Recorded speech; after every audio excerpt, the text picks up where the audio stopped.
ঢাকা বিশ্ববিদ্যালয়ের বি ইউনিটের subject choice কবে থেকে শুরু হবে বিস্তারিত কথা বলবো আজকের ভিডিওতে, এবং আসন সংখ্যা কতটি রয়েছে এ টু জেড কথা বলবো। যে কোনো আপডেট তথ্য সবার আগে পাওয়ার জন্য ইউটিউব চ্যানেলটা সাবস্ক্রাইব করে রাখো, যাতে পরবর্তীতে যে কোনো আপডেট তথ্য আসার সাথে সাথে তুমি পেয়ে যাও। আমরা সেকেন্ড টাইমার যারা আসো তাদেরকে নিয়েও পরবর্তীতে বিভিন্ন ধরনের ফ্রি কোর্স লঞ্চ করবো, তোমরা অবশ্যই সেগুলোতে জয়েন হয়ে নিও। দেখো, তোমাদের ঢাকা বিশ্ববিদ্যালয়ের বি ইউনিটে যারা ভর্তি পরীক্ষা দিয়েছো, তোমাদের যাদের মেরিট পজিশন চলে এসেছে, সো তাদের কিন্তু সাবজেক্ট চয়েস কবে থেকে শুরু হবে এই বিষয়টা বলে দিয়েছে। এই বিষয়টা হচ্ছে তোমাদের 27শে জানুয়ারি থেকে তোমাদের ঢাকা বিশ্ববিদ্যালয়ের সাবজেক্ট চয়েস তোমরা দিতে পারবা, তোমাদের পছন্দ মতো সাবজেক্ট চয়েসটা দিতে পারবা। অবশ্যই 5 ফেব্রুয়ারির মধ্যেই দিতে হবে, কারণ তুমি যদি 5 ফেব্রুয়ারির মধ্যে না দিতে পারো তাহলে কিন্তু পরবর্তীতে কোনো ধরনের সুযোগ থাকবে না, তার মানে তুমি চান্স পেয়েও ভর্তি হতে পারবে না। তার মানে অবশ্যই টাইম মতো তোমাকে সাবজেক্ট চয়েসটা মাস্ট বি দিতে হবে।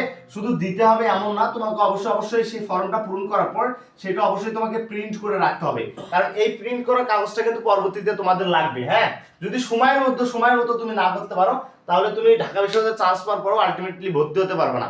তোমাদের ঢাকা বিশ্ববিদ্যালয় বি ইউনিটের টোটাল সিট আছে কিন্তু 2934টা সিট, সায়েন্স আর্টস কমার্স থেকে টোটাল এটা আছে। এভারেজে যদি আমি মেরিট বলি তোমাদেরকে, সায়েন্স আর্টস কমার্স মিলে সায়েন্সের যদি যদি মানবিকের কথা বলি, যেহেতু মানবিকের তোমাদের সাবজেক্ট চয়েস নিয়ে কথা বলতেছি, তোমাদের মানবিক নিয়ে যদি কথা বলি, তোমরা যারা মানবিকের হচ্ছে এট লাস্ট 2100 পর্যন্ত থাকবা ইনশাআল্লাহ, 2100 কিংবা 2200 পর্যন্ত তোমরা সবাই ইনশাআল্লাহ চান্স পাবো। সো আমি বলবো তোমরা যাদের মেরিট পজিশন 3000 কিংবা 4000 এর মধ্যে আছে, 3000 কিংবা 4000 এর মধ্যে আছে, কিংবা 5000 এর মধ্যে আছে, তোমরা যারা যারা বি ইউনিটে 5000 সিরিয়াল পর্যন্ত আছে সবাই সাবজেক্ট চয়েস দিবা।